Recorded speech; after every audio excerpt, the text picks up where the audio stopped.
Friday afternoon, actually, before a long holiday weekend, I hope for most of you. I just wanted to jump on real quick and just cover Timothy Ferguson. No, sorry. Paul Ferguson was in court yesterday, and he pled guilty to his first-degree child abuse charge. Excuse me. So, this news channel up there that covered this trial, I don't get them, but I guess I don't have to. They didn't cover it. I mean, they did, but they didn't stream it anywhere that I could find. So, unfortunately, we are stuck watching court TV's stream, or not stream, but their little news channel. So I've got most of the hearing. It was very short, but it's kind of cut up because, of course, the court TV anchors had to come in and talk over it because they're court TV news anchors. The only reason I can give, because I just wanted the trial, or I just wanted the hearing itself. But let me get this pulled up here. We'll get it going. I just wanted, like I said, I saw it yesterday and it was pretty short. So I thought, well, I'll just jump on here and we'll do this. And then I got to jump off and get back to work. I was the brilliant person that didn't realize 6 months ago I scheduled a doctor's appointment the weekend before Christmas. Also, I didn't realize I'd be having Christmas at my house when I did it. So all kinds of perfect storm today. But doctor's appointment's done. Virtual visit are awesome if you really don't need to see the doctor, and I didn't. So can get this, and then I can go get back to work. Unless, somebody wants to come help me. Be perfectly fine. Alrighty. Everything should be boosted. Hopefully my sound is good. And let's do this. All right, before the court is filed 2022-3537 FC. It's for the state of Michigan versus Paul Ferguson. Are you Paul Ferguson, sir? Yes, sir. Mr. Ferguson, can you please rise and raise your right hand? In this matter now pending, do you swear or affirm the testimony you're about to give will be the truth, the whole truth, and nothing but the truth, so help you God? I do, sir. Put your hand down and grab a seat. Mr. Ferguson is represented today by Mr. Joshua Eldon Brady. The people are represented by Mr. Matthew Roberts. The date and time scheduled for a status conference on this case. The court's been informed that there is going to be a plea. Is that correct, Mr. Roberts? Yes, Your Honor. At this time, it is my understanding that Mr. Ferguson does intend to offer the court a plea to the charge of child abuse in the first degree. As the court is aware, the court presided over the trial last week of the co-defendant in this matter, Shanda Vander Ark. She was ultimately convicted by a jury of first-degree felony murder as well as first-degree child abuse. I did have an opportunity to speak with the jury after that, as Mr. Ferguson was a witness in that case and testified for the prosecution. I can report to the court that after my conversations with the jury in this case, as well as looking back over Mr. Ferguson's cooperation, it's my intention at this point that no additional charges will be filed against Mr. Ferguson in exchange for him pleading here today to this charge of first-degree child abuse. That final decision was not made. However, I need to be clear about this until after consulting with the jury and certainly getting some input from the jury about Mr. Ferguson's testimony and what that meant ultimately in the case against Shanda Vander Ark.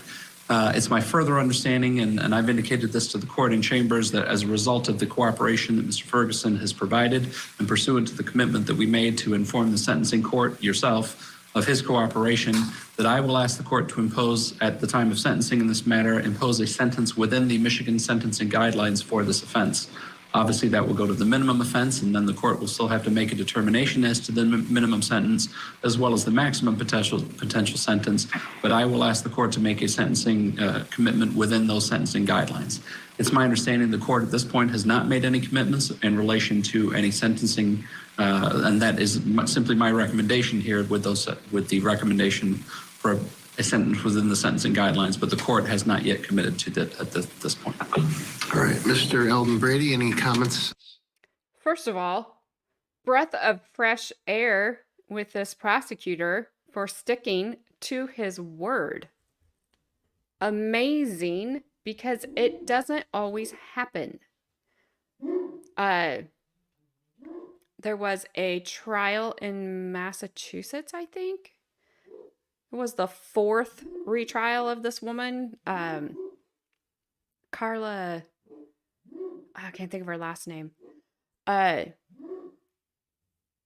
She had been tried, and then she actually won her appeal, and it was turned over, so she had got a new trial. And then I don't know. I didn't keep track of it all, because one, I think being able to try somebody 4 times is ridiculous. She was ultimately convicted. Sorry, I had to make sure my mic was on. At this one, but before her sentencing, or before she was convicted, whatever, the prosecutors came to her and gave her a plea deal, because she'd already served 7 years or something like that. And they were going to give her, plead guilty, we'll give you time served, you can be on your way. She didn't take it. She went, she was found guilty. And then at sentencing, the prosecutor didn't say time served would be good enough. And even though her daughter, which was their daughter together, was pleading for them, I've already lost one parent, please don't, I don't want to lose her. She'd done, they were both, one was like paramedic, I don't know. They both had first responder type jobs. I mean, they were good people in the community. They were productive people in the community. She maintains her innocence on this. But the prosecutors, instead of sticking to saying, hey, we're good if she just, time served, it's fine, because the judge could have done that. Oh, no. That was off the table, and they asked for a long time, and she got the long time. So it sucks, and I thought it was dirty. To me, if the prosecutor's offering you a plea, sometimes it seems like it's because they don't think they have a strong case and they can't win. And some people are in the position that, okay, if they're going to get, I can plead to this, but I have a life. What do you do? Even if you didn't do it, what do you do? And I don't know if you guys have ever watched a show on A&E called Accused, Guilty, or Innocent. And it shows things from the side of the defense. So you watch prosecutors come with this stuff all the time. And I've watched people be put in really bad and tough situations because the prosecutor's like, hey, here. I watched one woman, and I know I've spoke on this before. She shot and killed her ex-husband because she had found on a computer that he'd been molesting 2 of her daughters. She went to the police. They said, don't say anything. Let us do our investigation. She did all that. He came to the house, wanted the younger daughter, who was a teenager at the time. And she was trying, no. He was on a 4-wheeler. He apparently came towards her. She shot him, and he passed away. They charged her. By the time I went to the jury, it was like, she can be guilty of 1st degree, 2nd degree, voluntary manslaughter, involuntary manslaughter. It was like, can you just find something? So the jury comes back, not guilty, not guilty, not guilty, and they were hung on one of the manslaughter charges. So I don't remember how much time, if it was 6 weeks, 6 months, whatever. Prosecutor finally comes to her attorney, because he's thinking, okay, they're just going to drop this. They're not going to do anything with it. So they come to her attorney, and they say, if she'll plead guilty to whichever manslaughter charge it was, we'll give her time served and she can be on her way. She'd served 100 days. that tells you right there, they didn't care if she was guilty or not. They wanted the win. They wanted be like, look, we got to win. She did plead guilty so she could go back to her life. She had several young children at home still. But I'm like, you're a convicted felon for the rest of your life now.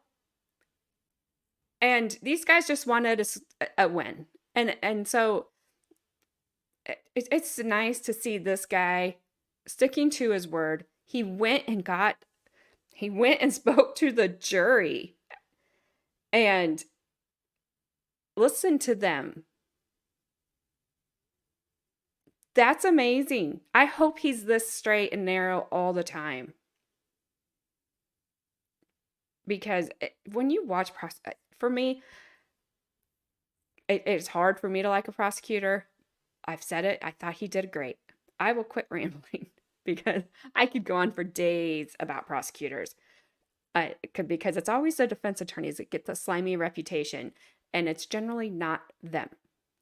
But this guy, so far, he gets a gold star from me. Regarding Mr. Roberts' statements? I saw a little bit. I just want to clarify the simple version of Mr. Roberts' statement. It's our understanding that the people's commitment is, in exchange for Mr. Ferguson pleading as charged to the child abuse in the first degree, that the people are committing that there will be no additional charges related to the same set of circumstances brought against him in this case, and that the people will not ask for a sentence above the sentencing guidelines in this case, as well as continuing to fully and fairly inform the court of Mr. Ferguson's cooperation. All right. Is that correct, Mr. Roberts? Yes, that's what I indicated. All right. Mr. Ferguson, did you hear the statements that were made by both Mr. Roberts as well as your attorney, Mr. Eldon Brady? Yes, Your Honor. Do you understand the terms of the agreement? Yes, Your Honor. Now, you need to understand, although Mr. Roberts is going to make a sentencing recommendation to the court to stay within guidelines, that is not binding upon the court. Do you understand that? Yes, Your Honor. I have not committed to any particular sentence, and I told the attorneys essentially I'm not committing to stay even within the guidelines. There's a lot of things I need to see in terms of a pre-sentence report and in terms of some information that Mr. Eldon Brady intends to offer the court. But I want you to understand before we go on with this plea that there is no guarantee that it would be within guidelines. You understand? Yes, Your Honor. Now, the court, if it exceeded guidelines, all the guidelines are advisory. The court would certainly have to put grounds why it was going outside those guidelines. But again, there's no guarantee. You understand? Yes, Your Honor. All right. And knowing all that, you still wish to go forward with the plea? Yes, Your Honor. All right. Mr. Roberts, you can read the information. The information then would read that on or about July 6th of 2022 in the city of Norton Shores at 4788 Marshall Road in the county of Muskegon and in the state of Michigan, that Paul Ferguson did knowingly or intentionally cause serious physical harm to a child. Contrary to Michigan law, this charge is known as child abuse in the first degree. That is a felony. It is punishable by life or any term of years. All right, Mr. Ferguson, did you hear the prosecutor read the felony information? Yes, Your Honor. Do you understand the name and the elements of the offense that you face? Yes, Your Honor. Yeah, the offense you'd be pleading guilty to in count one is called child abuse in the first degree. That is a felony punished by up to life or any term of years. There's no mandatory minimum sentence you must serve. Do you understand? Yes, Your Honor. As of this charge, you have one of four plea choices. First is a nolo contendere plea. It's commonly called a no contest plea. It's a plea where you choose not to fight the charge for record and sentencing purposes. It operates as a guilty plea. Second, you can plead guilty. Third, you can plead not guilty. And fourth, you can stand mute, which means you would not speak. And I would enter a not guilty plea on your behalf. Do you understand the four pleas? Yes, Your Honor. At sentencing, both you and your attorney will be given a reasonable opportunity to read a pre-sentence report and make additions, corrections, or comments, and the court will pronounce your sentence. Are you prepared to enter a plea at this time? Yes, Your Honor. What is your plea to count one, child abuse in the first degree? Guilty, Your Honor. Has anyone promised you anything else beyond the matters recited here today to get you to plead guilty? No, Your Honor. Anyone threaten you to plead guilty? No, Your Honor. It's pleading guilty of your own free choice. Yes, Your Honor. Your plea gives up all the rights listed on the advice or rights form that you signed. Those rights include the right to a trial by a jury, the opportunity to do a trial by the court without a jury if you chose, and the prosecutor and the court agreed. You have the right to presume innocent until proven guilty, to have the prosecutor prove beyond a reasonable doubt that you are guilty, to have the witnesses against you appear at the trial, to question the witnesses against you, to have the court order any witnesses you have for your defense to appear at the trial, to remain silent during the trial, to not have that silence used against you, and to testify at the trial if you wish to testify. Do you understand that your guilty plea gives up these rights? Yes, Your Honor. Do you agree to give up those rights?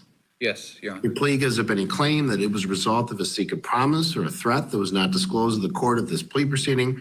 It also gives it the right to claim later that it was not your own choice under the plea. Your plea changes your appellate rights from having the right to appeal to having to seek leave or permission to appeal to the Court of Appeals. Do you understand? Yes, Your Honor. To the attorneys, are either one of you aware any promises, threats, or inducements regarding the plea other than those already disclosed in the record? Mr. Roberts? None, Your Honor. And Mr. Eldon Brady? No, Your Honor. Mr. Eldon Brady, do you wish to question your client regarding the factual basis for the plea? Yes, please, Your Honor. You may proceed. Mr. Ferguson, you heard the information that was read by Mr. Roberts. Yes, Your Honor. And we just need a yes or no answer, so it's clear for the record. You heard the information read by Mr. Roberts, Yes. and you heard the address mentioned in that information. Yes, sir. And from the start of 2022 until your arrest, did you live at that address? Yes. And did your mother, Shanda Vander Ark, also live at that address? Yes. And did your younger brother, Timothy Ferguson, who was 15 years old at the time, also live at that address with you? Yes. All right, we're getting into the factual basis for the plea. This is all pretty typical when you have a guilty. All right, we're not going to listen to them.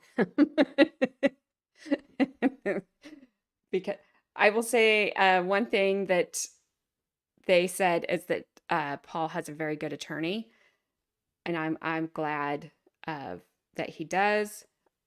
He shows remorse, unlike his mother.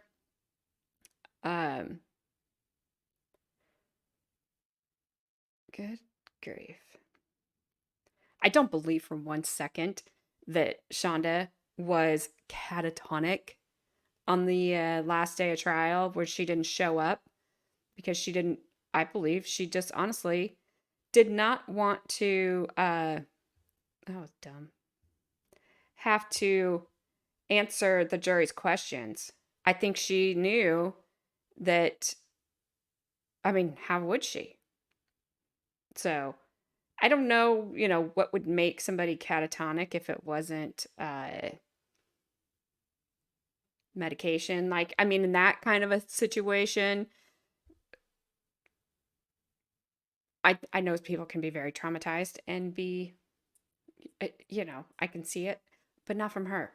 Not from her, because she's all about her and what she wants, and she didn't want to be made uncomfortable, is what I think. And she knew she was screwed, to put it nicely.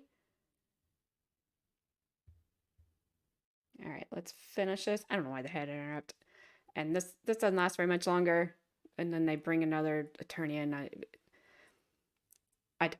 It's nothing. We're not going to listen to the other attorney. It's just regular, just court TV stuff. And as far as you're aware, that house is located within Muskegon County, correct? Yes.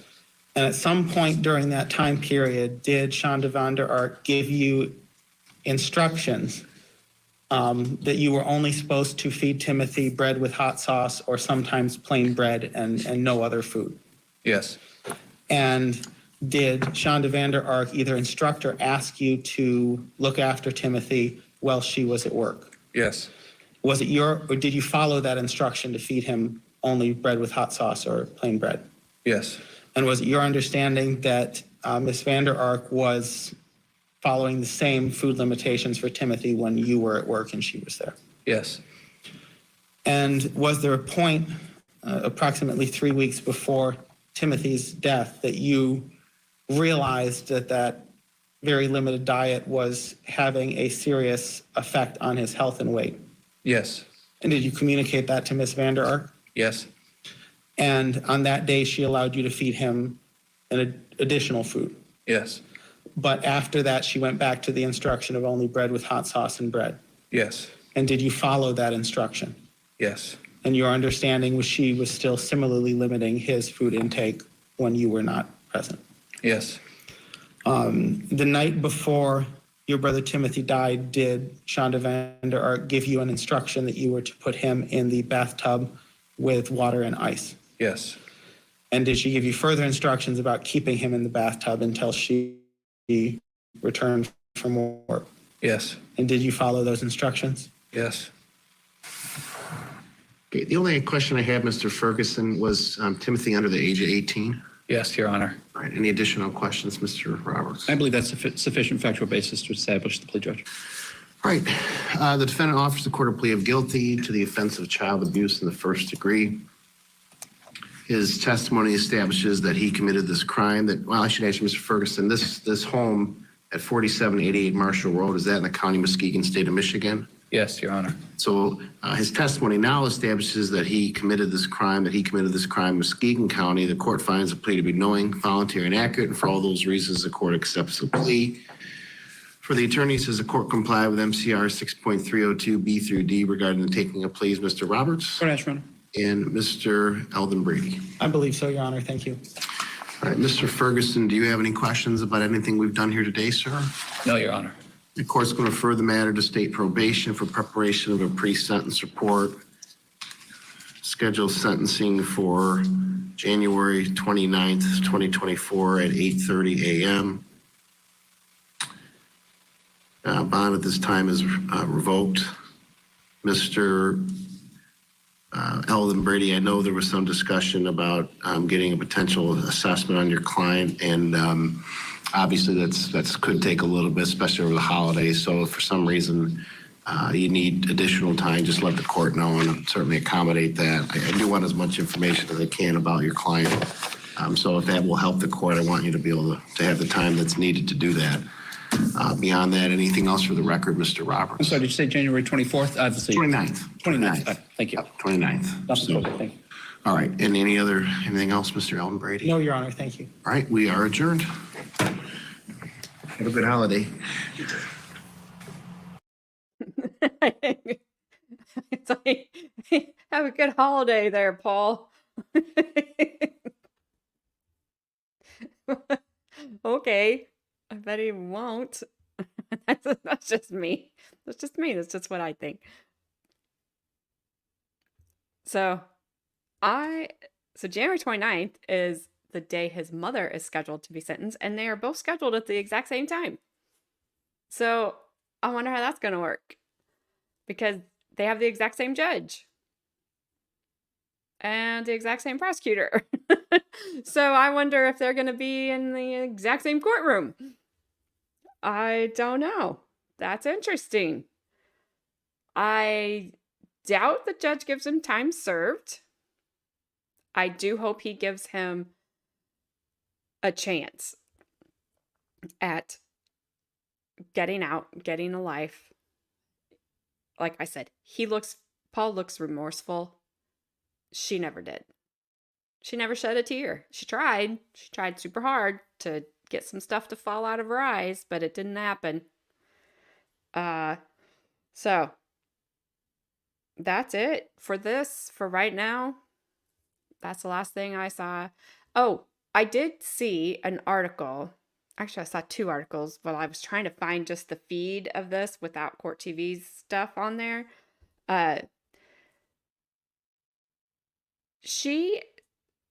So I don't know if you were paying attention to the little blurbs that Court TV had running over there about, her charges in Oklahoma and all that stuff in the CPS investigation there.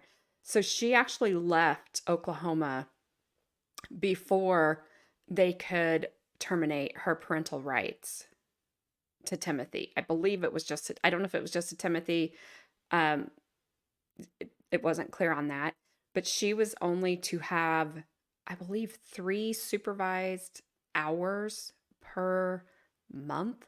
It was not very much at all that she was going to be allowed to see either just Timothy or, I don't know, the other children, because the little box said that she retained custody of the children, but I don't know that he was included in that.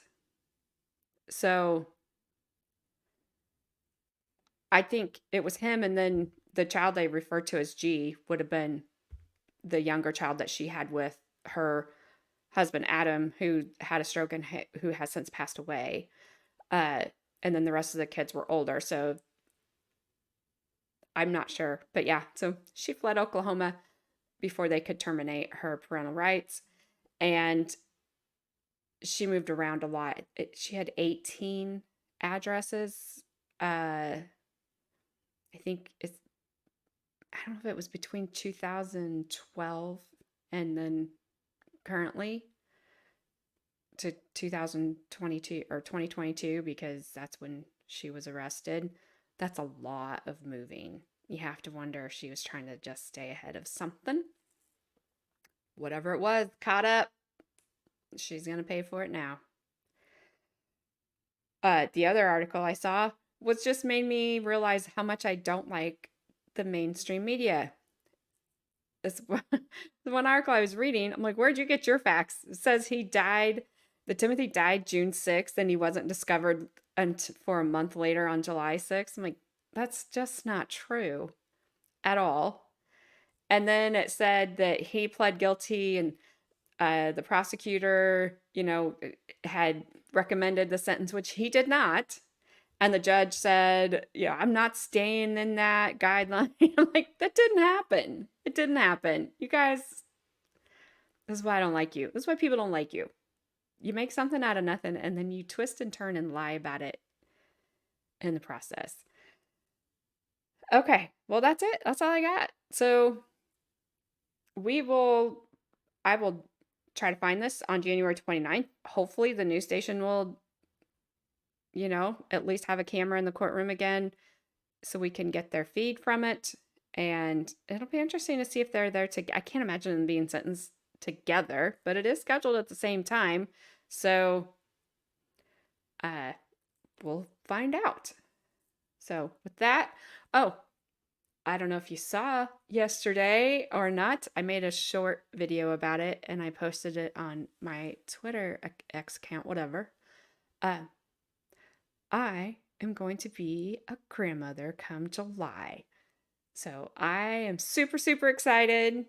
A friend of ours knows what the gender is, and the parents, my son and his wife, do not, and we do not. Nobody outside of the friend knows the gender. So we are doing a very safe gender reveal party, just gender reveal Christmas Day. There will be no fire set, and there will be no, deaths or plane crashes or all the old horrible things that happen at horrible gender reveal parties that get out of hand.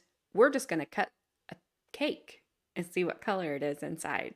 So I'll probably post another short video about it on the YouTube shorts. So I don't know how notifications work on that thing because I just did my first one yesterday. But I will also post it on Twitter. So my Twitter name is right below mine. Right below that alternate juror there. So you can follow me on Twitter. I post my live streams before I go live, and I'll post an update with the gender. So one thing for sure, it's going to be a boy or it's going to be a girl. That's what we know. So until I see y'all again, happy holidays. Enjoy your time with your family, your friends, however you're spending it, whatever you're doing. Have a good time. Get along with everybody. No fights. Just let things slide right off. You've got that person in your family that gets on your nerves. We all have them. You just ignore, stay away, and move on and enjoy your day because it will be over before you know it. So you guys can do it. You can do it. I have faith in all of you and myself. So, all right, I will see you all next time.